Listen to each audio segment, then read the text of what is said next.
Ladies and gentlemen, welcome to episode 13, a lucky number 13 of the House of Hammers. We are so blessed to be here today with our special guest.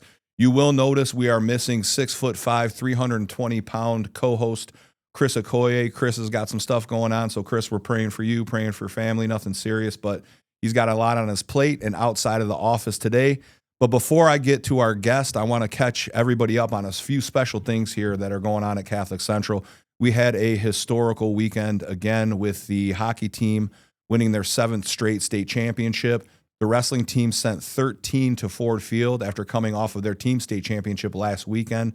They ended up with 10 all-staters, 5 individual state champions. So congrats to Coach Mitch Hancock, who did announce at our wrestling state championship assembly this will be his last year as the head wrestling coach at Catholic Central. So Coach Hancock, we wish you the best. He's going to become our first lay principal in Catholic Central history. Very excited for him. Complete servant leader, leads with faith, and has always done it right, and is one of the best wrestling coaches in the country. So very excited for those guys as well. Swim and dive team had a great weekend at Catholic League. They're looking forward to states this weekend, and spring sports start today. But back to the House of Hammers. Everybody that's tapped in, watched an episode, listened to an episode, caught one of the clips, you guys know that this is about positivity. It's about pouring back into people. It's about perseverance. It's about picking yourself up when you're down, failing forward, all things that we've talked about. And our guest today, I'm very excited because he's one of my favorite human beings, first and foremost. Don't start crying when I give you this introduction, but he's one of my favorite first and foremost human beings. He's a great leader. He's a coach. He's the head of the Men's Coaches Association for the Catholic League. Just a phenomenal servant leader. One thing that is also special about him, he is from the class of champions, 1993, which makes it sound a little bit older. But one of the things that I really love about this guy is that I try to surround myself with people who are very similar to me, people who are positive, people who give back to the kids, people who see coaching as a calling and as a mission, and this man is one of the best to do it, regardless of level, whether it's high school, college. What I see him do with his kids, the way that he surrounds them with love, and he's a firm believer in loving tough, just like I am and everybody else here at Catholic Central. Just a great product of the Catholic League and one of Cardinal Mooney's favorite sons. Can I say that? I guess. Ladies and gentlemen, without further ado, Mr. Mike McAndrews. So, Mike, welcome to the House of Hammers. We're happy as heck to have you here. Yeah, I appreciate it, and all those kind things you said about me. I will. There's more. I'll cut the check after the podcast. I have more. Well, you know, we pay athletes now, as everybody says. Right. So that's what everybody says. Any money that we can get, I'm sure you hear the same thing when you're successful at Mooney and all the schools hear it. But really excited to have you on today. Really excited to dive in a little bit deeper into some of the things you've been going through. Definitely some challenges, but a lot of great things going on in the McAndrews household and at Cardinal Mooney. One thing that we like to do is start off with what we call the 2-minute you. And I know you're like me, class of 93, you could talk about yourself for 25 minutes. But in a nutshell, give us the 2-minute version of Mike McAndrews, who you are, what makes you tick, and your why on how you are the way that you are. Yeah, well, first and foremost, I am a proud product of Catholic education. Having grown up and went to 12 years of Catholic education, coaching at Cardinal Mooney, but I also went to school there, was fortunate to play basketball there and football and baseball. What makes me tick is giving back to young kids, pouring into them, as you say, leading with love. I've had some opportunities, and you and I have talked, to go other places, but I just find that where I'm at has the biggest impact, not only on the student athletes, but on me. I said it in our senior night a couple weeks ago. As a coach, you hope to have an impact on young men that you're entrusted to coach, not realizing that they have an equal impact on you and your life. So I'm very fortunate to, I've said it many times, if you do what you love, you'll never work a day in your life. And I believe that I'm in that space and very lucky to be able to do that. It's, I do love that you come to me with little things like that. Like, I have this opportunity here, but like I told you last week, you're part of the fabric at Cardinal Mooney. I know, being an alum of CC, how much it means to see our people happy. And I know that you're like that.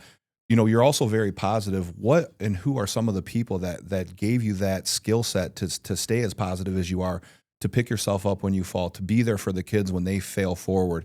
Who are some of the people that influenced you to help you build that armor? Yeah, so growing up, obviously my parents had a huge influence on me. My father was a successful high school basketball player and college basketball player in Philadelphia. Shout out to the West Catholic 1959 team, the only team to beat Wilt when he was in high school. I was going to bring that up, Yeah. but I'm glad you did it. For you youngsters out there, Wilt Chamberlain, Yeah. one of the greatest centers in NBA history. So the love of the game, first and foremost, came from my dad, but the power of prayer came from my mother, very devout Catholic. She instilled that in us from a very young age. They made tremendous sacrifices to send us to Catholic schools, so they'd be the biggest influence on my life to remain positive and give to other people. It was something my mom taught us from an early age was to, you get more. My mom's famous saying when we were growing up is you attract more flies with a bottle of honey than you do with a bottle of vinegar. So being able to put back into people is very important to me. Some of the coaches that I had, obviously, my high school coach, my older brother's high school coach, and my coach when I was a freshman, Dave Jackson, the late Dave Jackson. He was Bob Knight 2.0. Did some stuff back then that if you did today, you'd end up on Channel 4. You could do it back then. It was almost legal. like it was legal. Yeah. And it's why the class of '93 was the toughest, right? Exactly. You heard that, guys, Sean, right? Guys like that. And then my older brother Jim, which who's a successful high school official now, was my high school basketball coach as a sophomore, junior, and senior. And when I say not taking it easy on me was an understatement. He had to move out of our house. He was a young guy, just graduated college, was assisting at the time with Dave Jackson. Dave left to go to another school district. They gave the job to my brother in his mid-20s. He was still living at home with us, and he had to move out because the very first practice, I looked at him. He was yelling at me about something, and I kind of gave him like the brother, and he kicked me out of practice. How'd that go over at home? Well, first of all, I said, "Where do you want me to go? You're driving me home." Should I wait in your car? Typical Jim. Yeah, should I wait in your car? And then at a certain point, it was like, all right, if this relationship as coach-player, you got to move out of the house, man. So, but he's the reason I wanted to coach. I wanted to be like my older brother. I wanted to impact kids. I saw the effect that he had not only on me, but my classmates and the way they revered him as we became adults. Guys that graduated with me 35 years ago still call him coach. So some of those guys are the most impactful in my coaching career. And then as I got into coaching, it was guys within the league, right? Like you try and find people that are like-minded. You hear people say as they get older, they don't get new friends. Well, I look at you and I, right? And our relationship and how it's blossomed over the last 4 or 5 years as we've gotten to know each other, because we're not only morally aligned, but we're athletically aligned on how we want to approach. I've learned so much from you in the last 4 or 5 years on how to handle student athletes, how to motivate them, because kids have changed, right? Like the culture has changed, how they view themselves has changed, how to interact with parents now has changed. So to be able to have resources like that, Brian Kelly is another one, and an old friend of yours. Brian, when he became the athletic director at Cardinal Mooney, and I were so aligned in how we wanted to handle student athletes and hold them accountable and treat them with love, but yet have that tough accountability that we thought would carry them into their lives as they became young adults. So it's people like that have come across my path that I've been fortunate to call friends, not just colleagues, but to call friends that have had the biggest impact on me. There's one I know that is very special to you, and we lost him recently, and we talk about Vic Michaels, our former league director, on here repeatedly just because he was such a servant leader. And Vic was very special because if you were with him and you were talking to him, he made you feel like you were the only person in the world. And there's not a lot of people that do that. One other one for me here was Father Richard Elmer, who Sean knows really well. And Father Elmer was the same way. No matter how busy, no matter what they had going on, even in their own personal lives, he would always make time for you. And Vic was the same way. Explain to me how you're related, because I know you guys go back. Explain to me a little bit more about your relationship with Vic. Well, my relationship with Vic started quite contentiously, not on purpose, but I could never beat his team when I was playing against St. Clement in high school. Which I'm sure he reminded you of repeatedly. Of course. Knowing Vic. But then having to get to be in the league, I was a young coach at 22 years old, came into the league when he was the associate director and Tom Rashid was the director. Baptism by fire there. Yeah. And, as a young coach, I overstepped sometimes and emotions got the best of me. And I can remember, Vic had the ability to communicate with you and demand things of you, but not in a demeaning fashion. Like, it kind of almost reminded me, you and I are of the age where we remember the old E.F. Hutton commercials, right? Like, Oh, yeah. when E.F. Hutton talks, everybody listens. That's what Vic Michaels was for a young coach for me. And then as my career progressed, Vic had tried to persuade me to come down to the Catholic League office at one point. He knew my heart was at Cardinal Mooney and that I, again, wanted to be able to be at a place where I could have the most impact on young people. But he saw value in people, and he saw the value in me to make me the Coaches Association president and get involved in the league on a different level, which has led me to interact with you and form a relationship and a friendship with you. So I owe Vic Michaels an awful lot of making Mike McAndrews the person he is today. I think a lot of people could say that. It's Vic was very special and intentful with the way that he spoke to people. Like, you knew if he was upset with you, and Vic never yelled. No. Even when, and like I said, as a young AD, I took over in 2009 here, which is crazy because this is my 17th year. And trust me, we, as young ADs, young coaches, you make a lot of mistakes. And he was always really patient. Even when I deserved to get a foot up my rear end, he was just so special, and we lost him way too soon. I loved when you had Vic on your podcast and you had the T-shirt with his face on it. Yeah. And then this is one of my favorites of all time, talked about who the best athlete in the McAndrews house was. I asked him who the best coach was because my sister's a Hall of Fame coach. Who's the best athlete in the house? Your dad? Well, yeah, Okay. certainly. He said, I don't know who the best coach is, but I know who the best athlete is, and it's your dad. But, I used to tell my dad all the time, right? Like, I could have been all state in the 50s when you played, right? No. I wonder if I still would have got cut from freshman basketball back in the 50s. My dad's team, we had Phil Martelli on our podcast, who's a Philly legend, right? And he said to me, what you guys don't understand about your dad's team was there were 15 guys in the neighborhood who didn't make the team who were probably better than some of those guys, but they had to work instead. So my dad played JV as a junior. Wow. At West Catholic. They had like 3,000 boys. And made the team as a varsity as a senior and was sixth man, and then ended up earning a scholarship and played at St. Joe's. I love it. Yeah. For me, you talked a little bit about motivating the kids and loving the kids up. As an AD, which I don't really consider myself an AD. I feel like, and this is not a knock on other leaders or the way that they do things, but to be an athletic director, we had Jason Malloy on here. I don't know if you've met him. He's a great guy, AD at Westland John Glenn. One of his student athletes came up to him and said, Mr. Malloy, you're a real AD. And it was just because he simply went to games, supported them, was there for them. Like, for me, I don't feel like an athletic director. I feel like I need to be out of my office, out with our people, making sure I'm loving up the coaches and things like that. So it really is, for me, just seeing people happy. Mm-hmm. And you have those tough losses where you see your coaches are gutted by a tough loss. We had a tough loss a week ago, 1-point basketball loss to Ann Arbor Pioneer. And I probably texted Tori. He probably got sick of it, but I texted him at least 10 times that night, just saying, I see what you're doing.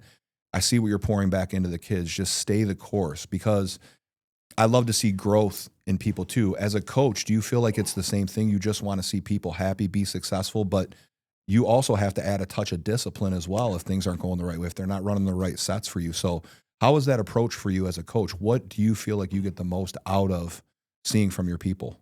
So one of the things as a coach that I've tried to live by, advice that I was given a long time ago by the late Dave Jackson, they don't care how much you know till they know how much you care.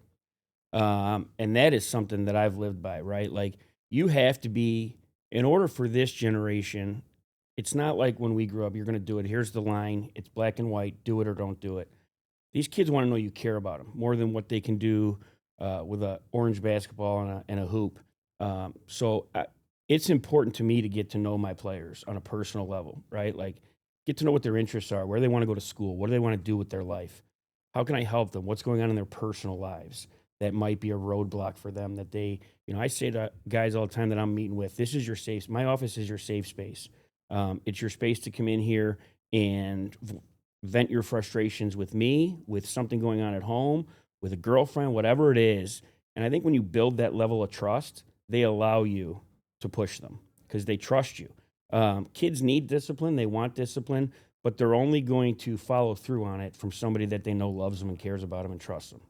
Yeah, I think that's the fine line that people don't understand in private schools is you can build those relationships a little more organically because you are under a faith-based institution and a faith-based model. So it gives us an opportunity, and I'm sure it happens at public schools as well, but I feel like in our environment, we're able to just dig a little bit deeper and find out more about them. Because kids, it's like any adult right now. They want to be heard. They want to be seen. So I love the way that you bring them in. I do the same thing too. Like sometimes I feel like I'm more of a psychologist than an administrator, which is perfectly fine with me because I love to have people empty their buckets for me, and then I try to refill them, and hopefully they refill mine as well. You know, for you, when you decided to coach, okay, now you're following your brother, Yep. obviously, who was a hero of yours, your dad, Yep. highly successful. Did you feel any added extra pressure because you were going back to Mooney, just a little bit more want to? Yeah, certainly, right? Like it's the fear of failure, right? Like I don't want to go back to my alma mater, follow my brother who won 2 Catholic League championships. Now, granted, he had a great point guard that helped him win those championships in the class of '93, but yeah, there's the pressure of wanting to succeed for the school that you love and that you care about. You know, my affinity with Cardinal Mooney in the basketball program, I was the ball boy in 3rd grade for my older brother's team, and I'd been around that program my whole life. And one of the motivating factors for me, um, you know, and I a few years ago I was asked to write an editorial for our local paper as to why I coach. And one of the themes as I was talking about it was, you know, I had these aspirations like any young kid when I started coaching. Hey, I'll go to Cardinal Mooney for a few years. We'll be successful. I'll go to a bigger school, and then I'll end up in college, and I'll be coaching college. That's the dream. That's the thing. And something happened along the way, and I fell in love. I fell in love with student athletes. I fell in love with the culture of our school. I fell in love with the relationships that I was building after they graduated. And that has been one of the best blessings of my entire life. So there was internal pressure put on by myself to want to succeed at the school that I care about, that I love, and give back the same way that people poured into me when I was a youngster. Do you feel like sometimes here at Catholic Central, people are like, oh, you just love this place and this and this. But for me, it wasn't always like that. I feel like when I came back from Hillsdale after playing football there and obviously going to school the majority of the time, but after playing football there and coming back here to coach in the fall of '98, it was like a second love affair. You know what I mean? Like I loved it as a student, but not as much as I love it now as an employee because I feel like you just get to move in different directions. Did you feel the same way do you feel like you love Mooney more now than you did when you were a kid? Without question. Beautiful. I love it. Without question. You know, when you're there as a student, you know, you're invested in it. You're invested in the things that people are doing for you. You don't realize it, right? You don't realize it. It's a different kind of love. Like we love the sport. We love wearing the jersey. We take a lot of pride, right? Like I can remember, as I'm sure you can, the last time I took my jersey off and the emotions that came with it. I know you took. Did you take yours off in the state championship? Are you talking about basketball? No, is I'm that not what we're talking- doing? Is that Do you remember the last time you took your wrestling onesie off? sophomore year when I quit? Sophomore year when I quit. Don't talk smack because Sean was a wrestler too. So Yeah, but I'm just talking about you. absolutely, Yeah, I can remember it.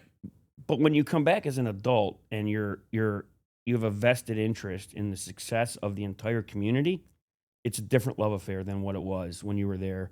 When you're there, it's the relationships you're building with your peers and the guys you're on teams with. You know, the best thing about Cardinal Mooney for me was the opportunity to play different things and not be the best, right? Like I was the best basketball player, certainly was not the best football player, and was a terrible baseball player. But those were great lessons for me to learn, right? Like I went to college thinking I'm going to play right away. And when I didn't, I had those other sports experiences to fall back on to say, look, you got to grind through this. This isn't just going to be handed to you. So that to me was the importance as a student athlete. Now that I'm there now, it's how can we pour into all of our students? How can we make this environment the best for all of our students, whether they're athletes or not, whether it's DECA, whether it's mock trial, whether it's academics, whatever it is, that they feel the same way that I did as a young man when I was in school. And how can we help them with their faith formation, right? Like first and foremost, we're there to evangelize young people and bring them to the faith, whether they're Catholic or not, and bring them closer to Jesus Christ. That's our first and foremost job. And if we can use all of these other things like athletics and robotics and mock trial and all of these other extracurriculars that are really at a high level to do that and build those relationships where they trust us, and then we can start to evangelize them even more, That's what it means to me now as an adult. It is great to have that too, because it's being in this school and around these kids. Sometimes they've helped evangelize me, and like I'm reading a book right now called Rediscovering Jesus. I feel like I have a great relationship, but one of the things that we talked about in Mass, I think like 2 weeks ago, and I used it with our kids on a Kairos retreat, which is one of the best things we do. I told them, guys, the whole world outside is screaming at you. And then you got Jesus over here just whispering to you, like, Yep. I'm always here. I'm not here to judge. I already know your whole plan. I've seen everything you've done and everything you're going to do. So do you feel like kids nowadays, because that very similar, I know we joked about it on your podcast with Jim that I was the only guest. I think I'm still the only guest on your guys' podcast that got cut from freshman basketball. Yeah, it's usually a prerequisite that you have to have some sort of high school basketball experience. We made an exception. You know I'm sensitive about this still. We made an exception. Thank you. You knew I was the CYO Knights of Columbus free throw champion. I did hear that. That carries was on your resume. That carries a lot of weight. Yeah. Not much of a basketball player, Sean. I'm not sure if I've shared this with you before. Neither am I. Okay, good. So we've got two non-basketball players and the greatest point guard in Cardinal Mooney history in the room. But do you think kids nowadays have a hard time accepting that humility about not being the best? Because I firmly believe in a lot of schools, kids just want to be part of something bigger than themselves. Kids don't want to necessarily be, they want to be the best, but do you feel like they have a hard time present day dealing with the fact that they might just be a role player if they're a stud in another sport? I do think, and I think a lot of it has to do with the overall culture nationwide of specialization and the instant gratification of social media, right? And all of these pop-up elite status teams. I think they're getting a false sense sometimes of who they actually are. And I think, this conversation is perfect because I just had a conversation with my wife last night about my daughter playing softball and trying out for softball at her grade school, her Catholic grade school, and having never played. And I said, and she said something along the lines, well, what if she doesn't play? And I'm like, good if she doesn't play. Then she knows that she has to work a little harder at something, that we can't be the best at everything all the time. And I think that's even for a fourth grader, I think it's a great lesson, right? To be able to go, all right, I'm not as good because I haven't played as much at this. So I think there's lessons in everything. I think this generation has a hard time adjusting to it and understanding that because of the fact that there's so much external pressure put on kids today to be the next highlight reel, to play on this elite team, to go to this school, to do these things, to be a Division I athlete. When in reality, and you and I know this, the statistics don't match what their aspirations are, right? Or their parents' aspirations, or these external people. Like, it's never been harder for a student athlete right now to navigate on who you can trust, right? And it's why it's so important to build trust on a different level, because there are so many people out there that are promising these young kids things, and they can't possibly follow through on their delivery of it. It's just not possible. And I think that they lose a lot of lessons in life by being involved in something where they have to be a role player, right? Where they have to have a different role on the team, be a great teammate, right? Have a positive attitude. One of the big things we talk about in our program that I talk about with our guys is work while you wait, right? Like I had a kid this year, Aaron, who,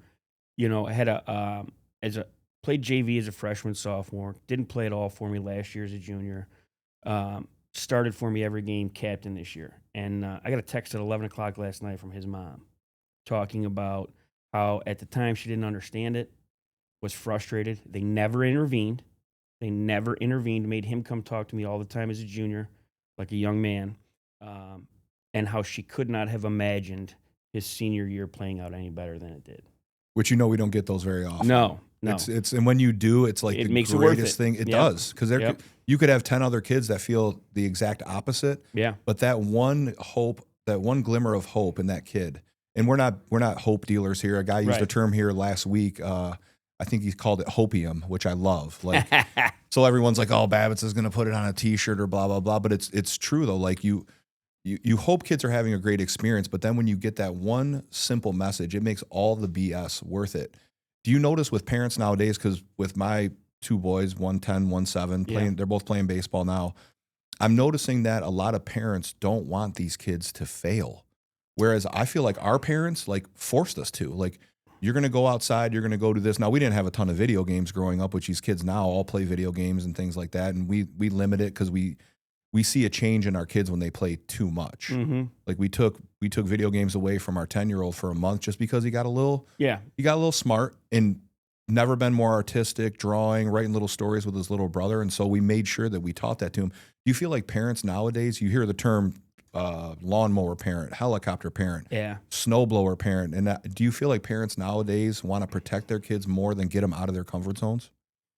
They do, and I think the difference between when we grew up and now is, I think the love you have for your child is the same, wanting to protect your child is the same, but valuing hard times and working your way through it has changed.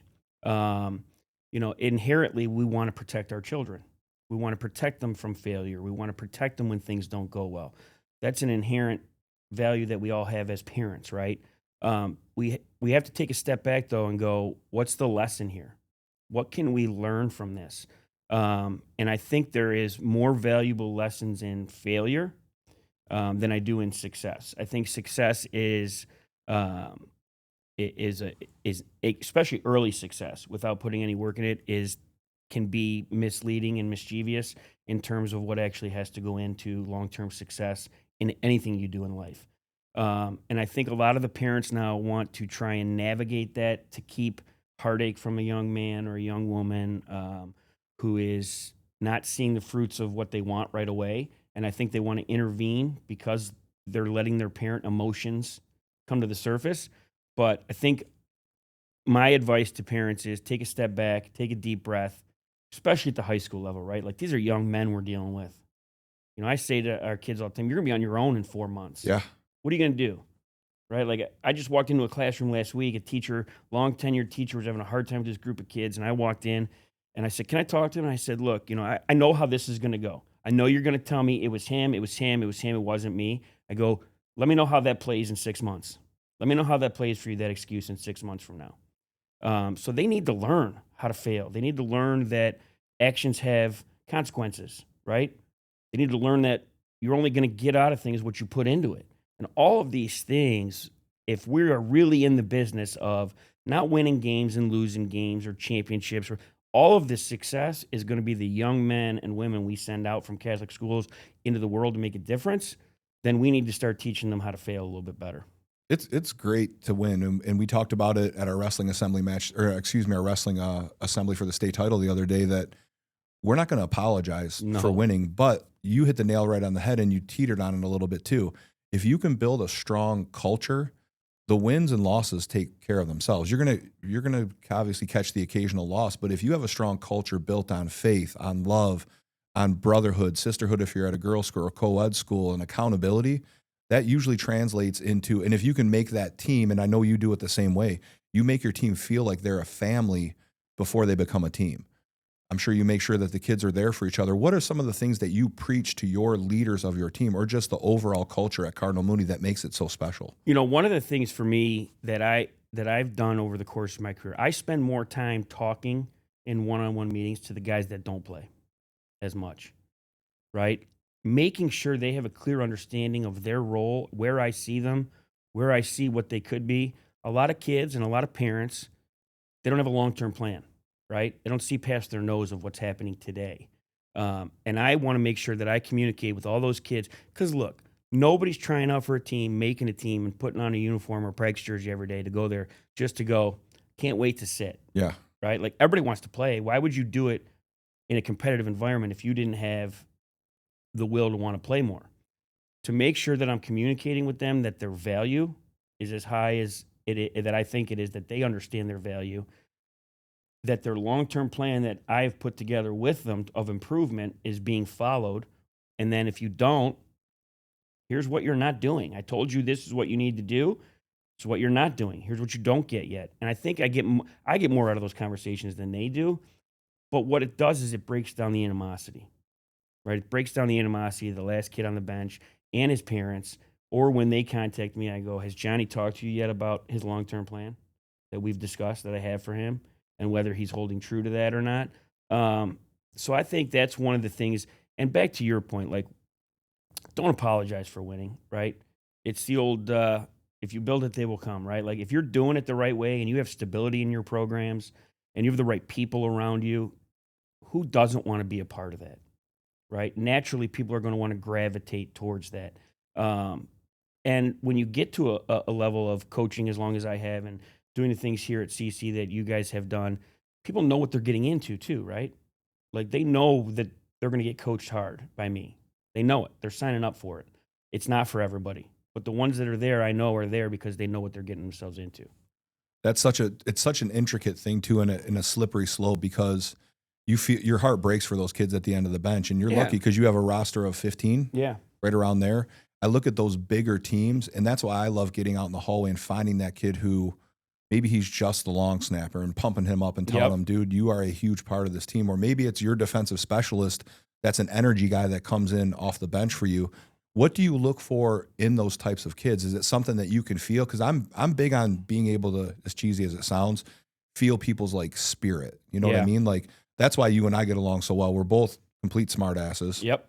I mean, more times than not, it's me and you ripping on each other in text messages, but the other 3/4 of the texts are, hey, man, I love you. I Yeah. see what you're doing. I'm proud of you. So when you finally find that in one of your student athletes, what are you looking for in them? Just somebody who's a good listener, or somebody that's kind of not afraid to take the bull by the horns? In terms of leaders, or the kid at the end of the bench? Both. The kid at the end of the bench. Because sometimes your kid at the end of the bench could be one of your best leaders. And oftentimes they are, right? Oftentimes they are, because they form the team first attitude better than anybody that's playing a lot. That's right? special if you can get that buy-in. Yeah. And, I make a point in practice every day of, so we do this thing we call point of emphasis and thought of the day. And I randomly throw the ball to a guy. We're in a circle. I throw the guy, and he's got off the top of his head give us our basketball point of emphasis that we should be focusing on, but more importantly is positive thought of the day for us. And I pick on those other guys a lot more than I do, because their message is more valuable, right? Like in terms of, you get a starter, he'll be like, let's make sure we play defense today, or let's make sure we're shooting the ball good today. You get that kid on the end, he's like, be a great teammate today, improve today, get 1% better today. And oftentimes I use them as an example with the guys that do play a lot on how sometimes kids take it for granted, right? Like this dude's coming, putting his hard hat on, going to work every day, just trying to get better. He's got a long-term plan that we put together. Be a little more like him today. So that's really important for me to make sure that we have buy-in from 1 to 15, right? Because if you don't, 13, 14, 15, and the animosity can permeate through the program. Yeah, it can be a cancer. There's no doubt about it. More times than not, those kids on the end of the bench end up becoming phenomenal coaches too, I've noticed. A lot of our guys that come back that are getting into coaching didn't really play a ton of hoop for us, or even in other sports. And those, because they become students of the game. Like you said, their response, be a good teammate today. Hustle a little bit more today, things like that. They see those little things that maybe, and it's not that they're picking at the starters, it's just them realizing how they're growing in that process of being the last guy on the bench that has to practice every day. Yeah, there's no doubt about that. And it's probably, they're more well-rounded too, to be honest with you, in terms of how prepared they are for real life once they leave high school, because they're not the kids that everything came easy to, right? That had to work for it. I'm real big in waiting your turn. Of course we've had kids that are going to come in as youngsters that are capable and able and talented enough to play right away. But the majority of our kids are going to go through the path of a year or two of JV, come up to varsity, earn their keep, and then hopefully see the fruits of their labor as a senior. Because we all want seniors on our team, right? Like seniors understand it. They have a sense of urgency. They know this is the last go-round. Yep. So we've kind of prided ourselves on that projection for a student athlete when they come into the program. Now, we've been fortunate to have 4-year varsity players, 3-year varsity players that are very good. But if they're not paired with guys like that have that experience as seniors, especially when they're young, that they know this is how this program works. These are how these guys handle themselves. This is the expectation, because we all know they get sick of listening to coaches, right? Like you become parents to them. They hear the same voice. They've had enough. And when you become led by the group that are seniors that have gone through that path, then your program's in a lot better place than some of the other programs that are just relying on talent. It's everything you talk about that I love is built on family. whether it's your home life, whether it's what you do at Mooney, whether it's what you do in the Catholic League, your relationships outside of that. We just went to Nemo's. I know we're not supposed to tell people we're on the 100 male athletes committee, but we both were. Neither of us are on it, by the way, which is all the other guys made the decisions Yeah. on that. I was 101, you were 102 on that list, so we just 101.5. 101.5. Yeah. We did that after the meeting. That's right. Yeah. So we just missed the cut. But doing things like that, that's when I love to interact with you the most because, yeah, we're there to talk a little bit of business, but we're also there to catch up on each other's lives. Now, I want to share something, and I hope you don't mind it, but I have to because it is one of the most positively grueling things I've seen somebody go through. Now, I know how big you are on family, how great your household was, and how your dad motivated you. Your mom was there with the faith, the support, and your brother and sister, obviously. But recently, you guys had a bit of a health scare, not even a health scare in the McAndrews family. Probably about 2 weeks ago. Yeah, Maybe a week. Little over 2 weeks ago. Little over 2 weeks ago, I get a text from Mike Evoy telling me that Annabella was experiencing some health issues. I texted you right away, just letting you know I was there for you and love you. And you sent me something back that even when I read it present day right now, even though Annabella's getting closer to being in the clear, it just shakes me to my core because I could feel how scared you were. And for me, that was impossible because if there was any way for me to take away your nervousness, the pain that you were going through, you and your wife watching your daughter battle through this. And I don't want to dive too deep into it, but if you could explain what she battled and how serious it got to our watchers and our listeners. Yeah, so my daughter, about 2 weeks ago, as we were talking before we got on, I saw you and Tori and the CC team playing in the Catholic League Championship on that Friday night. Yep. That Friday night, my wife ended up with my daughter at the ER. She'd broken out into some hives. They sent her home. Some sort of reaction to a cold or flu B or whatever is what they initially thought. The next night, we had given her an antibiotic. She was on an antibiotic for about a week prior to this for some issues she had. Nothing major, so they put her on a new antibiotic, and she had this unbelievable reaction. In the middle of the night, I carry her into Royal Oak Beaumont Hospital at like 4 a.m, and ultimately she gets diagnosed with what's called Steven Johnson syndrome. It is an extremely rare reaction to antibiotic, an allergic reaction. It can be life-threatening. We didn't know anything about it. And when they first told us about it, you Google, what is this? And then the first thing that pops up is this life-threatening illness. It was a long 10 days that she was in the hospital. We were fortunate to have a great team of doctors at Royal Oak Beaumont. She turned the corner on about day 5, but it was something that tested our resilience as a family. I will tell you that probably the 2 things that I learned the most through this, to watch your child suffer, and she was suffering, is extremely difficult to do, right? You wish with everything you had that it could be you laying in that bed, taking away her pain. 2 of the things that I learned throughout this whole process, my faith was strengthened. And I'll tell you a story, and I'll make it really quick as I can.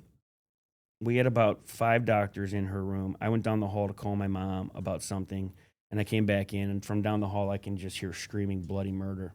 And I walk into the room, and there are like 5 nurses and doctors holding my daughter down, trying to get a biopsy done, and she's screaming bloody murder, and my wife's crying.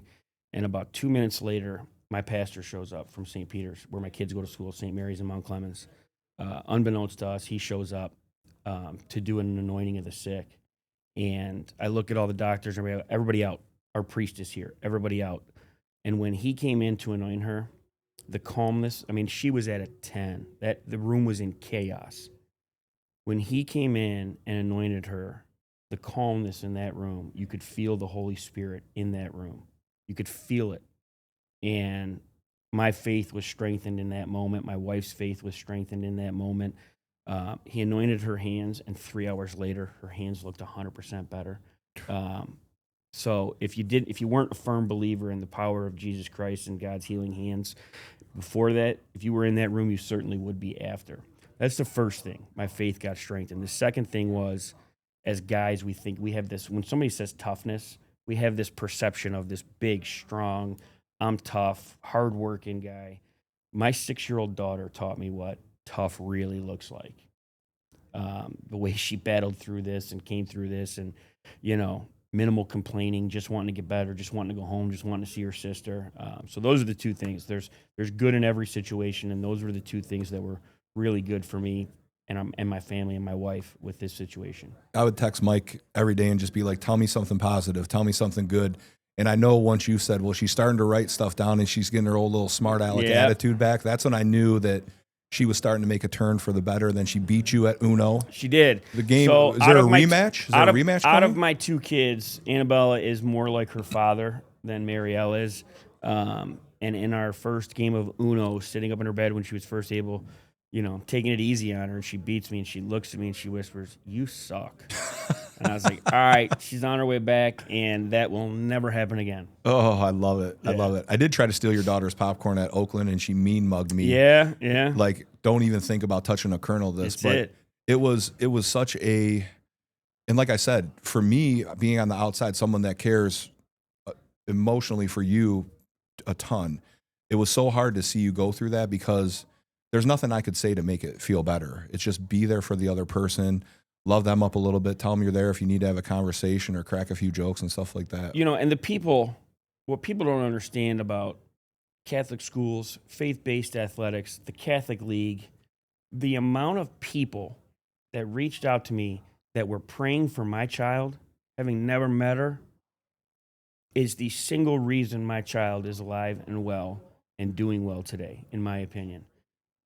To be able to have so many people from our faith community, whether it's CC, Catholic League, Cardinal Mooney, St. Mary's, where she goes to school, the outpouring, the amount of people that were praying for her is the reason she's doing so well today. There's no doubt about it in my mind.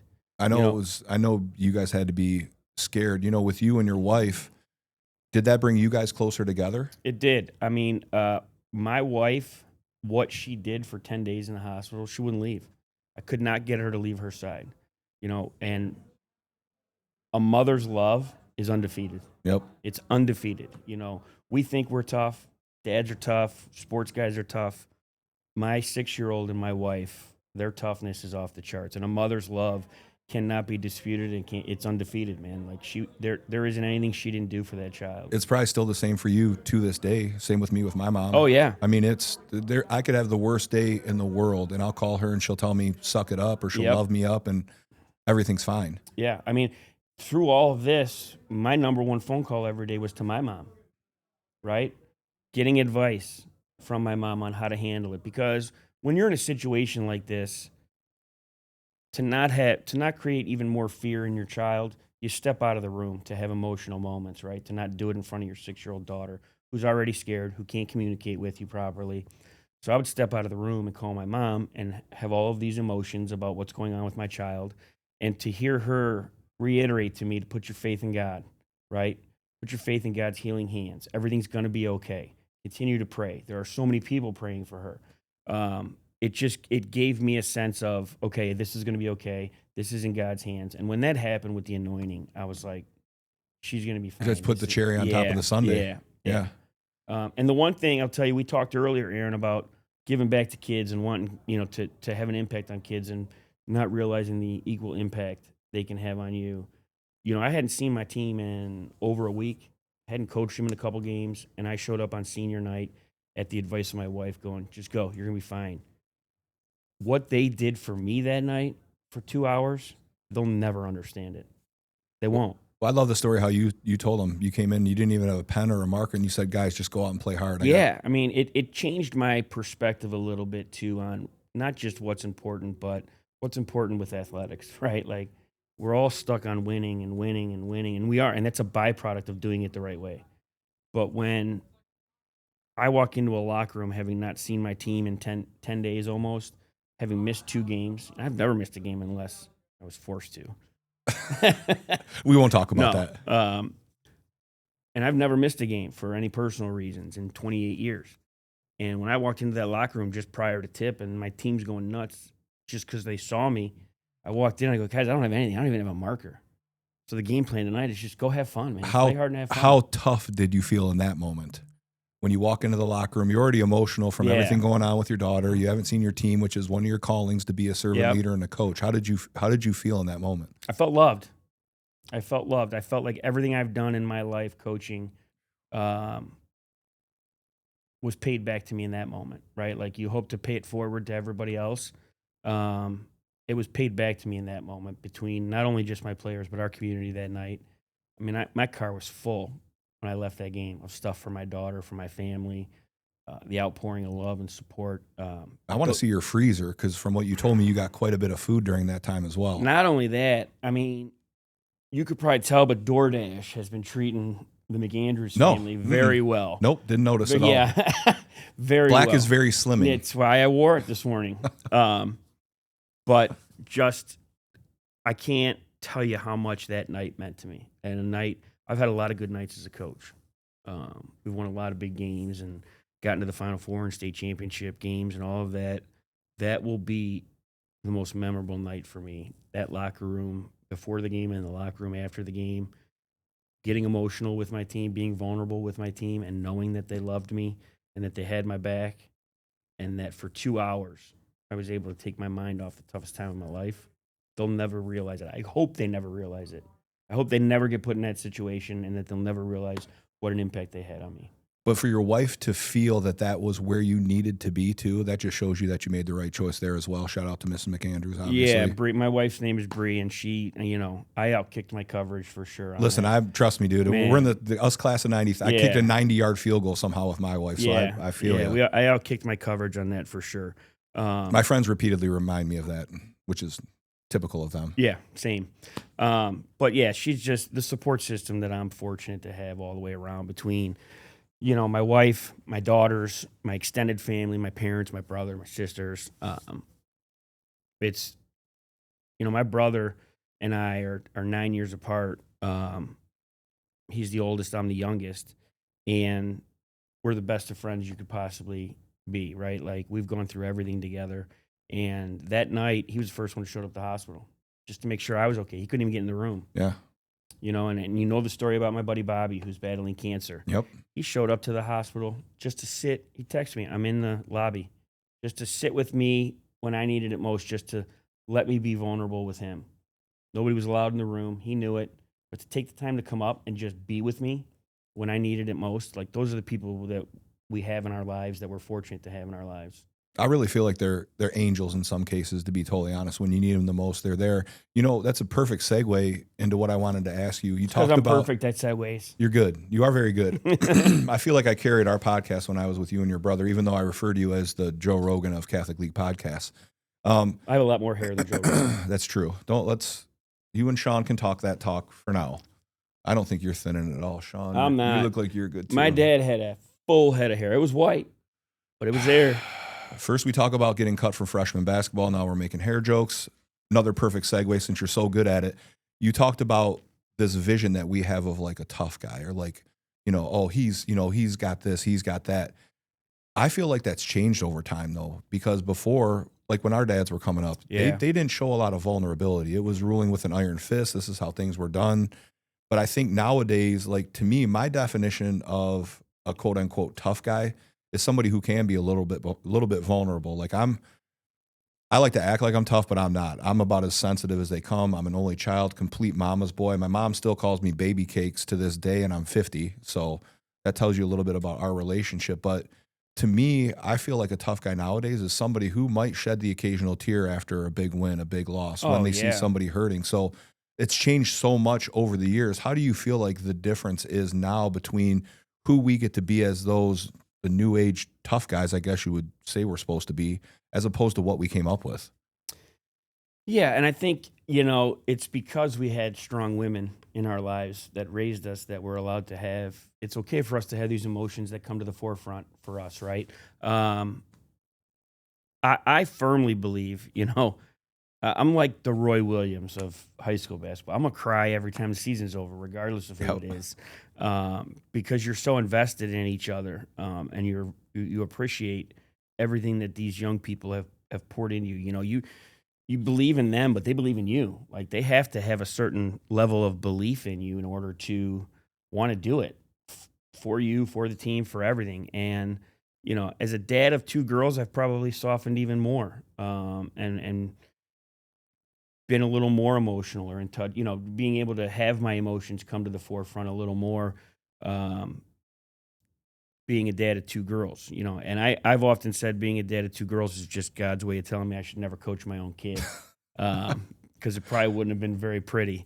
But yeah, I think that is toughness now, right? For a guy to be able to share his passion, but also his emotions of it, right? Like, we're pouring so much into this, we're putting so much in to kids, and kids are putting so much back into us, and the people we work with are pouring so much in, and everybody's filling each other's buckets, right? Like, to not be able to share your emotions, that's would be criminal in my opinion, right? To not be able to say, "Hey, I really care about you. I care so much about you that I'm brought to tears that this is over with."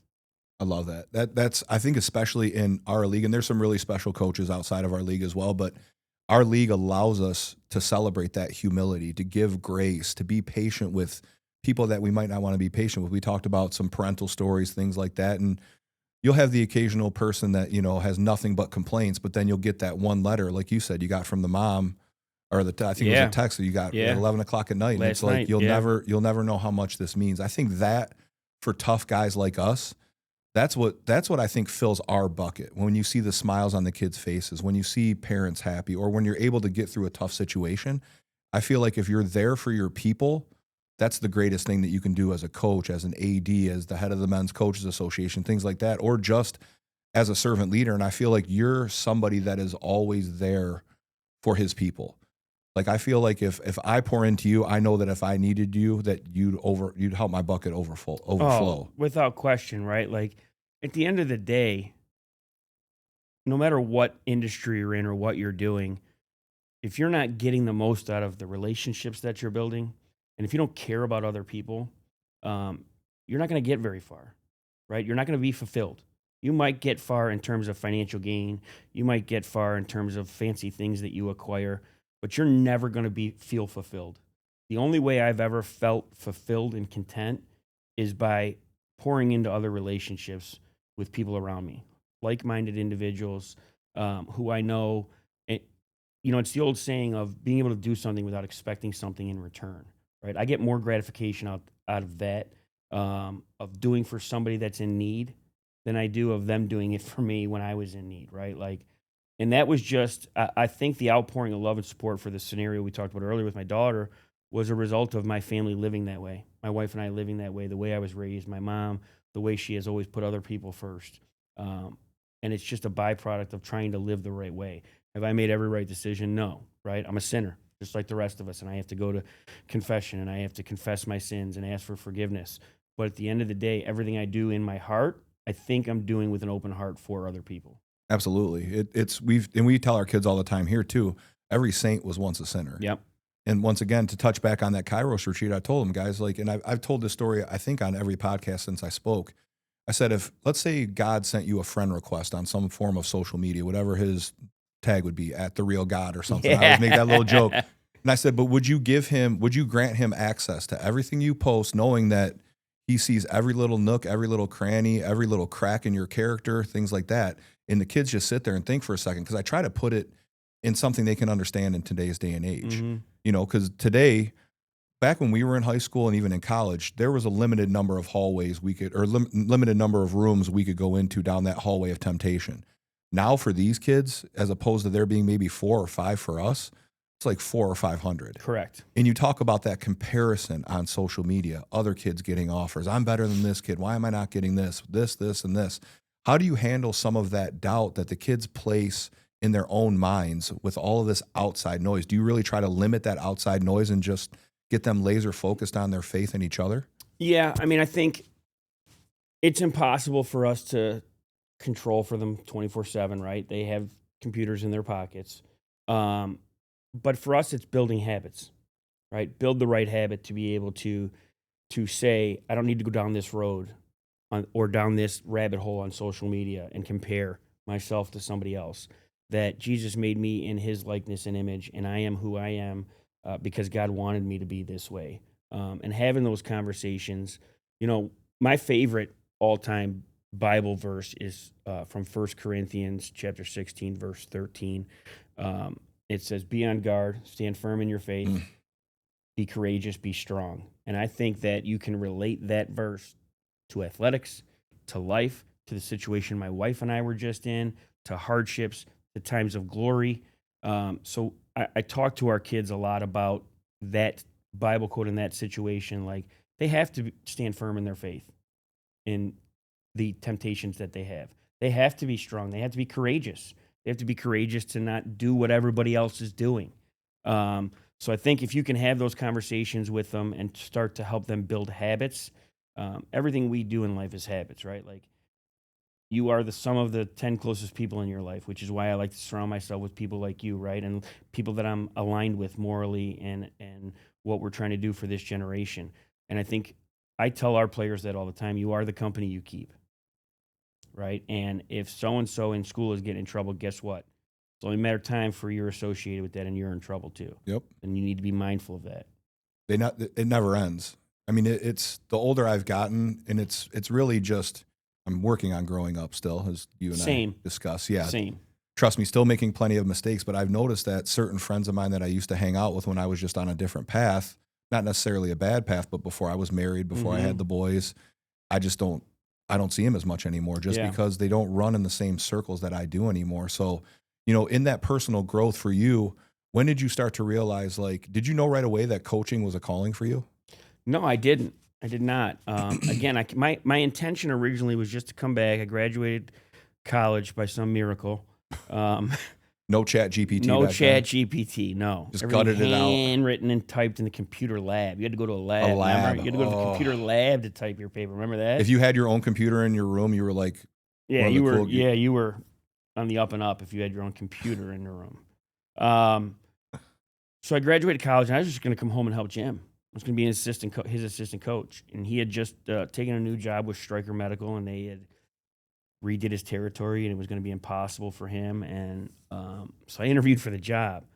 I played 4 years in college, stayed on as a grad assistant for the fifth year because a lot of us those of us from '93, it took us 5 years to graduate instead of 4. It took me a full 5 as well. Yes, I like that. Yes. I wanted to stay that extra year. So did I. More Life knowledge. experiences. Yep, life experiences. Old school. So at the time I interviewed for the job, and it was me and a couple other guys, the JV coach at the time, and then somebody from outside the school. And our athletic director at the time, Jim Benoit, who had been there a very long time, Hall of Fame softball coach, won a state title at Mooney, had been there forever, took a chance and hired me at 22, 23 years old. Which is rare. Very rare. Years later, I said to him, why would you do that? Why would you hire a guy? He's like, because, and rightfully so, at a school like Cardinal Mooney, it can be a stepping stone job for a bigger job, right, for a lot of guys and turnover. He said, I gave you the job because I thought you'd stay for a while. I'm like, well, you were right in that assessment. You were right in that assessment. So I owe everything to Jim Benoit. Like, I didn't even have intentions of being a head coach at that point in my life. And the more I did it, the more I loved it. Did you feel like when you went that interview with him after you walked out, did you think, oh, I got this job? No, I thought I'm going to be the JV coach. So it worked out pretty well. It did. And then with the first parents meeting, he introduces me at the Dads Club meeting. And these dads all start harping. And it was almost like something out of Hoosiers, right? When that little barbershop introduction. Oh, yeah. He's introduced me to the Dads Club. And these dads are saying, I don't know why in the heck we hired some 22-year-old kid, blah, blah. And he stood up and said, gentlemen, this is your new head coach, and this meeting's over. Oh, I love it. Did he end the meeting? End the meeting. Oh, that had to be pretty special for you though to have someone. Now, how long had he been there at that point? Oh, he had been there at that point 20 plus years. Like he was there with all my older siblings. He was the AD when I was there, and he was the AD for like 10 years after. Think about some of those legends we got to come up with, guys that had been in the league for so. Like my predecessor, Bob Santello, who is still. He could go say, if Sal can be an AD at multiple schools over the years, I'm telling you, Bob Santel, that's not a knock on Sal. I love Sal Malik.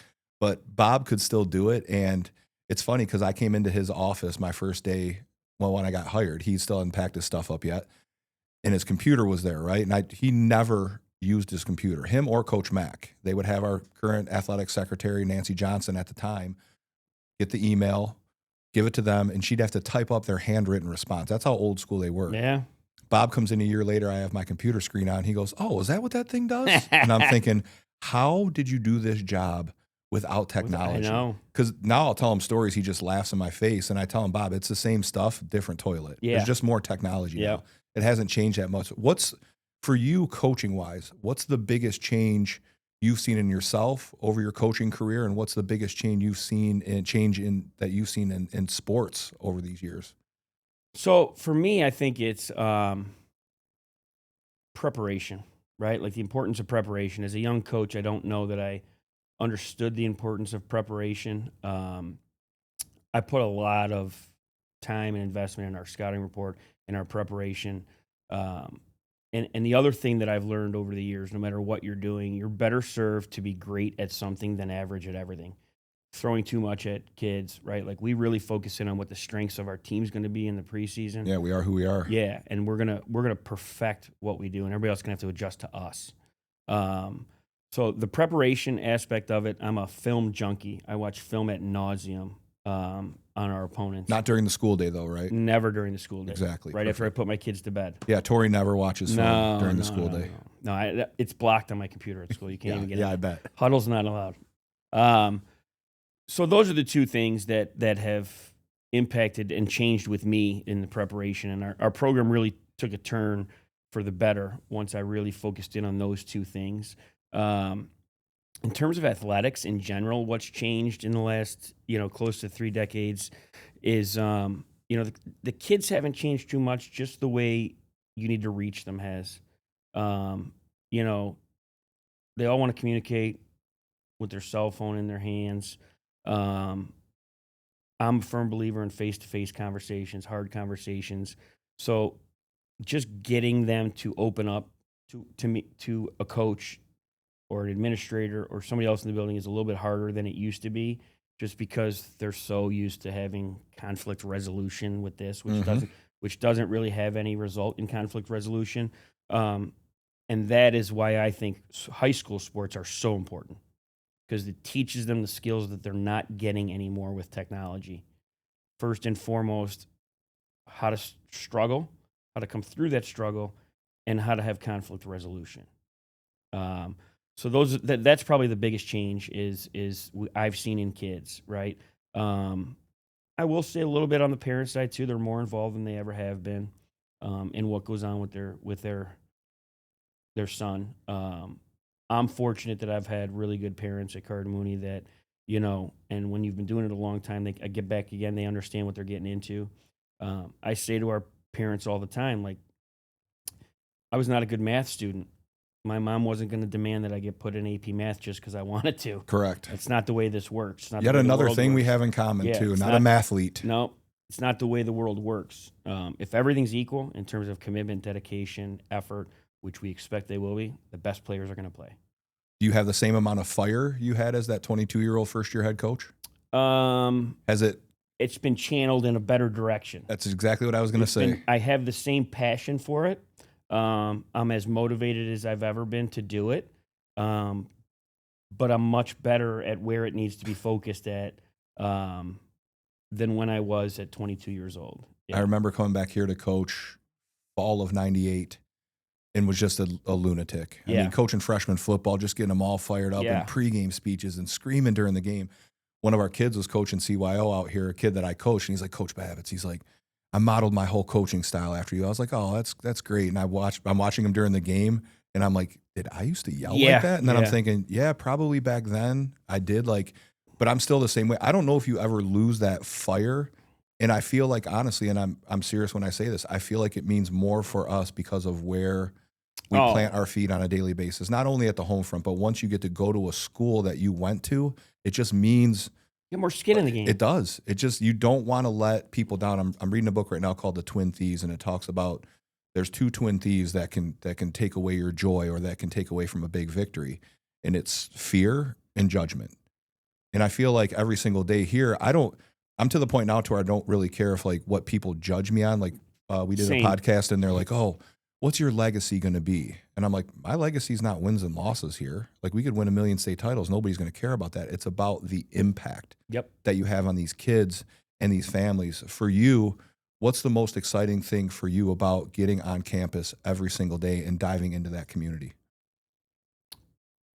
So you can probably attest to this too.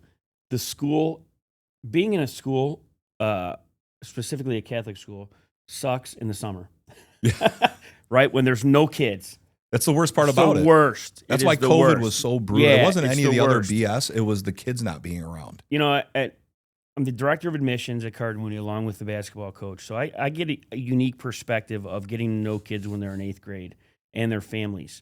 The best thing for me is I stand at the front door every morning, you know, with principal and some other people. And, you know, I just greet kids every morning, have different handshakes with different kids coming in, because I'm a firm believer if you can build positivity to start their day, the rest of their day will go better. Yep. The rest of their day will go better because you have no idea what went on in the household in the morning, what they dealt with the night before, what kind of stresses they're under academically or socially. And if you can just plant that seed of positivity to start their day, then they're going to have it. But it's my favorite part of the day is standing at that front door in the morning. I don't get to school quite that early sometimes, majority of the time. I've heard people here at CC complain about that. I'm also the only AD that works the whole summer. I love asking these other ADs. I'm like, hey, what's your schedule on a game day? They're like, man, I roll in at like noon. I'm like, what? Like even if they told me I could roll in at noon, I still don't think I would come in that late, just because it's I wouldn't want to sit at home and like relax or do it. My kids are in school. My wife's at work. So what I'm going to do, sit with the dog all day? Yeah. I'd rather get here and get on campus, because you hit the nail on the head earlier when you said, not a single day for me in this building feels like I'm going to a job. Never. I feel like that's why we're so young in spirit as we get a little older now. Like I said, 1993, it makes it sound even older. But I think that the kids help. Is this AD or BC? Yeah, exactly. I don't even know if our kids know that. They should. But for me, it doesn't feel like I'm going to work on a daily basis. It feels like I'm going to hang out with extended family. And when you said that you have little handshakes with kids, that little touch means so much to them. Oh, yeah. And I'm hoping this happens in other schools, but I love hearing that another school has their people out front to greet the kids, because we don't know what these kids go through. No matter how well we get to know them, we don't know what they go through when they leave our hallways or when they leave our activity, whether it's robotics or lacrosse. It doesn't matter. Yeah. Sometimes when they go home, that's when real life begins for them, and it's tougher than we could ever know. So that small touch of positivity in the morning might shift their whole day, maybe their whole week, maybe that month for them, because it happens on a consistent basis. Yeah. And it's just building relationships with everybody in the building, right? And pouring, like you say, pouring back into the kids. I get more out of it, Aaron, than I put into it. Absolutely. Without question. I can't give enough. It's not even close. No, I can't give enough to get what I get back. No, there's no way. It's not even close of what I get out of being around young generation of kids that we get to try and help along the way and play a small part in their journey. Now, do we have the occasional knucklehead? Yeah. But I like that kid. That makes it worth it too. It does, because I see a lot of myself in that kid, right? It makes me want to go out of my way even more, because I see myself in that youngster, right? Like, I wasn't the straightest of arrows growing up. Do you tell those kids that and share that with them? Oh, for sure. I love it. Same thing. For sure. You know, Sean was an angel. Never got in trouble. No detentions.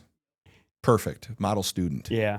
I mean, those are the kids I want to reach even more, right? Who might not have the best home life or structure going on, and tell them, like, look, I was in your shoes. Like, I was a knucklehead at times. I didn't get the best of grades. There's hope for you. Yeah. Right? There's still hope for you. Look at Babicz and I. There's hope. Yeah. People still can't believe I have this job still. They're like, you still have that job? I'm like, somehow. I guess maybe they believe in, I don't know. You know, and for my admissions job, one of the best jobs in Catholic schools. For sure. Hands down. Somebody like Jake right here, who's an alum, somebody like myself, when you're in that scenario, and I was in sales in corporate America prior to being in the building, and to be able to just speak something I wholeheartedly believe in, I'm not selling you anything that I don't like, I'm living it. You're looking at somebody who, and to be able to go to people, like, I felt so called to come back here and leave corporate America because of the impact this place had on me, and that's what it can have for your child. It's easy. It's easy for me to talk about, because I'm not lying to anybody. I'm not BSing anybody. I'm not selling them something I don't believe in or that we can't follow through on. Yeah, my first job out of college was selling copiers. So I mean, just once again, another thing we have in common, just grinding through sales, Yeah, cold calls and quotas and stuff like that. Well, then I get into the admissions job here, and like you said, you're selling a product people want to hear about. yeah. Like going door to door selling copiers, nobody wants to hear It's that. not for It's the like faint of selling heart. it's like Yeah, selling loose leaf door to door. But then I got here and like you said, I'm selling a product I can stand behind, and when I talk about it, it's coming from my heart. Like for sure. I don't think I've ever prepared a speech at this place, whether it's at the state of the school, which is to our biggest constituents and donors, or if it's to one of our teams. I got to talk to the hockey team Friday before their game, and I just told them, guys, it's not about your parents, it's not about the fans out there, it's about everybody in this locker room. It's your journey. Everybody's here to support you. There's plenty of people that want to see you fail, but it's about what you guys do together as this hockey family or whatever team I'm talking to. So it's I think it does mean a little bit more to us because we love it. Oh yeah, and we lived it, right? Like I am a It product. wasn't easy. No, but I am a product. Like I say this to people through the admissions, process about what our school can do for you, right? And I'm sure it's the same thing here at CC and a lot of other Catholic high schools. I'm a living, breathing product of this school. I could have gone in two different directions, and I probably was teetering on two different directions as a young adult. Yep. And this school made me who I am today, and can do the same thing for your child, right? It's the same thing you talk about. I don't have to have this crafted presentation of why I think this is the right fit for you. I'm living it, right? And I can give you 15 other examples in our building, of a school of a smaller size and a smaller staff than what you're talking about, a bigger school. We've got 75% of our staff is alumni. Yeah. That speaks for itself. Hiring within the mission. Yeah. Yep. It speaks for itself, right? Place had a humongous impact on them. They want to come back and give back to the next generation. I think that is one of the greatest things about our schools because we try to hire alum as much as humanly possible. Yeah. Hiring within the mission. How long have you been in the admissions job at Mooney? 9 years. So were you there when we had to go to all the grade schools? Oh, yeah. Oh, the real grind. That's what I tease Jake That's the about all the grind, time. I'm like, man. Jake, we had to do 30 grade schools in a month. Yeah. Like 2 during the day, Well, 1 Jake at and night. I were two of the ones that You guys got away with it. Got rid of it. Of course you did. You could have made him do it for a little bit longer. Just He to did feel it for that. a little bit. I think my first couple of years we did it. Loading up your briefcase and pulling, your presentation, your table skirt, and all that Tablecloth. stuff. But I'd have my presentation up more times than not. I would just leave it on the first page and just go over the whole thing just Yeah. off the top of my head. And Yeah. I think people feel like, I talk about culture, hearing it, seeing it, feeling it. And with you, and I feel like I'm the same here, they hear it from you every day. They're always going to get some type of positive interaction from you every day. They're going to see it in the way you live it. Like you said, you want the kids to see, you want to model that behavior for them. That's love in action. And they feel it, though, just by your spirit and how you walk around that place. That's why I'm so happy you decided to stay there, because you are a part of that fabric at Cardinal Mooney. And I don't know if and you it's get a the big same. part of me, It is. right? And so you and I had talked a couple years ago. I asked your advice on a potential job that I had been approached about. And I said then that regardless of financial gain or anything, that if something were to ever happen to me or my family, that I know for a fact that community would rally. Absolutely. Little did I know 2 years later with my daughter that whole thing would come to fruition. Yep. Right. And so that not only am I a part of the fabric of Cardinal Mooney, they're a huge part of the fabric of Mike McAndrews. Yep. Yeah. So- Father Fulton says that a lot too. He's like, God knows that Catholic Central needed you, but he also knew that you needed Catholic Central. Amen. And it couldn't be more accurate, because we need the kids to be forward thinking. We need them to be good young men, young women of faith. I feel like that our kids need to understand, and you said it perfectly, when they have no idea how much they give back to you. I could have the worst day at home, in a war with my wife, which does happen from time to time. I'm sure yours is very similar to mine, a saint. Yeah. Most of the time. And with 2 boys, it's a bloodbath on a daily basis. But I'm trying to get them to realize, much like you, and that's why I love the friendship that you and your brother have. And I was going to say like the brotherhood, but it's not. You can tell that you guys are friends.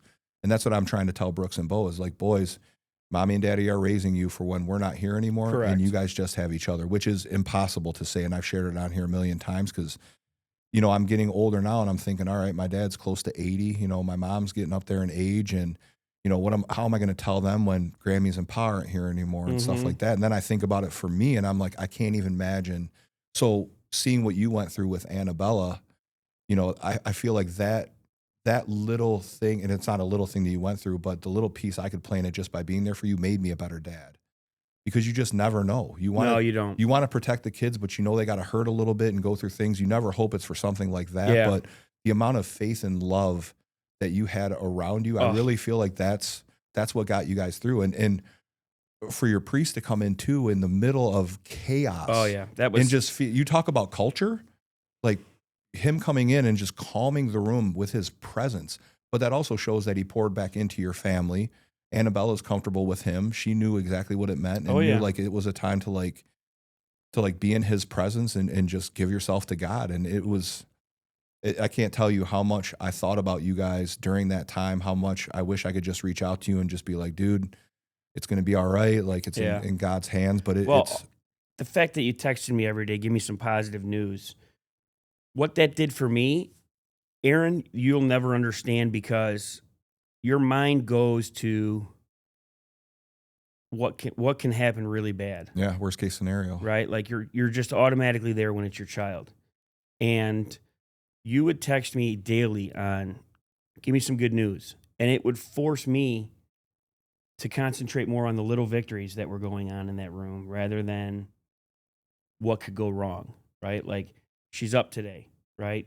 She's eating today, or something positive. It refocused me. So you'll never understand the daily text and what they did for me personally in refocusing my mindset of, right? Like, we both pride ourselves on being positive people, but we're also human beings. And my mind, as positive as I can be, went to a negative place. Yep.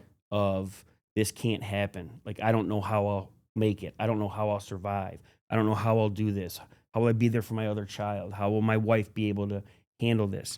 And to get those little, just give me something positive, refocused me on little victories that were going on in that room that I was missing, that I wasn't paying attention to. And for that, I can't thank you enough to refocus my mind on, we are taking steps in the right direction. My daughter is going to be okay. Like, we're going to focus on the good, not the bad.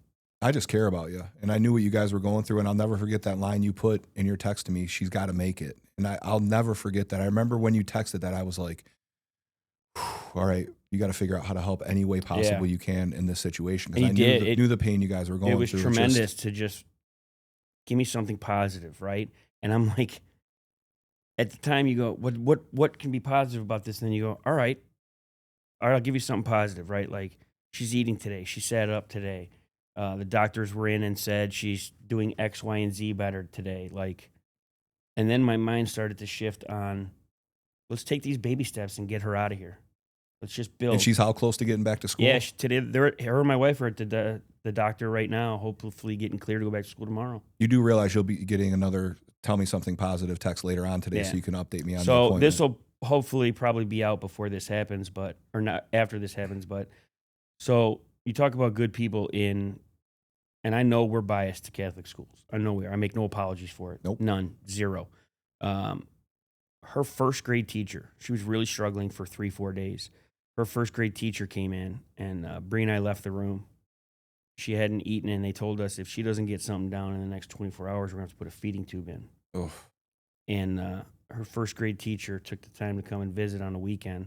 Family of her own, young kids of her own, Catholic school teacher, dealing with 100 rugrats, right? Like, she comes up there and goes into teacher mode, sticker charts, doing this right. Changed everything. Gave her a sense of normalcy. Changed everything. It's just those little things. And like I said, you are the king of segues, so this is the part of the podcast where we put our people on the spot and make them give some positivity to I always say 10,000 listeners, and it's probably like... Is it you listening 10,000 times? It's me on repeat just listening to... I fast forward through everybody else's comments and just see like how cool I sound, so I probably won't remember. I understand. That's not true. I host a podcast. I understand. We clip other people's stuff. Yeah. It's usually... If I could edit out my brother more, I would on our podcast. Do you want me to cut this out, or do you want me to leave that in here? No. You can keep it in. He knows who's running the show. Oh God, here we go. He's an official. Nobody likes him. I like him. Wow. Didn't like him so much in the Rice game, but he's. I had to act like I didn't know him. Like we gave each other a little head nod, like, "What's up? I was on your podcast. Give us an extra travel and call something." But this is the point where we kind of wrap things together and put a nice little bow on it. And what I want you to do is just share some positivity, some advice for the people out there, the people that are watching, the kids that might tap in and watch it, because we do have a lot of kids that'll listen to it. But just share some positivity and some advice for the crowd out there that might tap into this podcast on anything you want. On any topic. Some positivity. So there's a lot of things I could talk about. First and foremost, I think for young people, if the more they give and put into their peers and to other people, the more their life will change for the positive. I didn't realize that at that age, but I do now as an adult, that the more you put into people that need you, I've said before, you look at friendship, right? As you get older, Aaron, you can attest this. You alluded to it a little earlier about guys you're used to run with, right? And how life takes different paths. True friendship is not measured on how many times you see and talk to each other. True friendship is measured on the amount of times you show up when you're needed. So the best advice I could give a young kid today is make sure that when you're needed, you show up. I love that. I hate to keep using the segue thing, but you kind of stole the one that I was thinking of. And for me, it's really just showing up for your people. No matter how you feel, I could have the worst day at home, but I know when I get on campus here, I have to leave that there. I can deal with it after, even compartmentalize it, which might not be the healthiest thing to do. But I know when I step foot on this campus around our kids, around our faculty, it doesn't matter who it is on this staff. I mean, like you said, you want to engage everybody from the top all the way down to your last person. I know when I step on this campus, I have to be present for my people. And being present for them to me means being a good listener, being empathetic, being grateful for the conversations and the relationships I build. Because when we talk, I'm not just thinking of like, okay, what question can I ask him next? You know what I mean? Yeah. I want to take in what you're saying. So when I talk about being there for your people, just be there when you're needed. And you hit the nail right on the head when you said that. When it's time for you to be there for somebody else, show up. Yeah. Even when it's time for you to not be there for somebody else, show up anyway. The smallest little touch. Hey, I saw you pick up that piece of trash in the hallway the other day. I'm really proud of you. Yeah. I flipped it because I saw something great the other day too. And this is one thing I want to share with everybody out there. Be proud of yourselves. Other people can control your serotonin and things like that. And they're like, well, I'm proud of you. Well, you shouldn't have to depend on me telling you that I'm proud of you. I want you to be proud of what you've done. And if I could say that to you right now, I want you to be proud of the man that you continue to become, because it's inspiring for guys like me coming from the same class and being the same age, even though you have more hair and a better basketball career. But to see you fight through what you went through with your family and how you embraced your faith and the story you told me about the priest coming in and everything you went through and sharing pictures with Annabella, for me, that I can't tell you how much it has helped me grow. And for you to say that just that little text message meant a lot to you, like I can't tell you what a bucket filler that is, because I just want people to be genuinely happy and be there for them, help them pick up the pieces, help them motivate, anything that I can possibly do. So you know how I feel about you. I love you, dude. And I'm so proud of what I can see you turn into as a man before anything else and a human being. And it trickles down to your beautiful family and everything you guys continue to battle through and all the victories that are going to come your way. And I can't tell you how much I appreciate you taking time out of your day today, coming in here to the home of the Shamrocks. I know I keep telling you. So I do want to tell you, a lot of times you get involved in schools, right? And there's this, not necessarily animosity, but we're all very protective of what we do and what we're attempting to do. I will say this at the cost of making a lot of other schools angry. The culture that is here at CC, the number of times I've been out here and walked through the hallways or been at athletic events, it is the cream of the crop. I will tell you that. It's from the top down. Everybody's living it, breathing it. It's palpable when you're walking here. It is the gold standard that the rest of us should try and strive for. And I'm appreciative that you've allowed me to not only build our quality friendship, but learn from you and from the people at CC what living your faith in a Catholic institution should look like. It's the best. I appreciate you saying that. I think people, and you know this, if you win a championship or you win at a high level, people think, well, you had to cheat. There's got to be some way that you did this. It can't just be, but I think if the one special thing we do here and a lot of our other schools do is we lead with love. And we're not afraid to say it. I don't think many ADs get up to a microphone at a winter sports assembly and talk about leading with love. Like, our kids all think I'm going to go up there and just scream and yell, which I do a lot. But Yeah. But you're right, though. I feel like we do a good job of leading with love here, and we try to help as many schools as possible. If that's the secret sauce for us, we feel like that is. It's just leading with love and Yep. making the kids know that they're loved. Every single kid, from your quietest kid to your most popular kid in the school. Yeah. Every kid has to get that same piece of engagement. So I appreciate that. We continue to lead with love. I know you live your life like that, which is why we get along so well and why you're part of my circle. And I don't have a big circle. You know, I always kind of go to the same people when we're at our league meetings. I'll say Yep. hi to everybody. Yeah. Because I'm politicking for AD of the year this year. It's been How long's it been? 12 or 14. So cyclically, it's getting close. You know how the cycle works in the league. I'm kind of kidding about that. I don't know, man. If there's any voters out there, though. I am on that committee, and Brandon Malinowski called me to politic himself on the way here today. So Didn't you get it I'm recently? kidding. I think so. Yeah, I think he Yeah, got he it got too. it last year or the year before. Yeah, he's not due Yeah. for another 15. Yeah. But yeah, it's. I think that leading with And love and showing up with your people are the two most important things we do. Anytime you do something at a very high level and you do something consistently at a high level, people want to throw darts at that because it's done so well.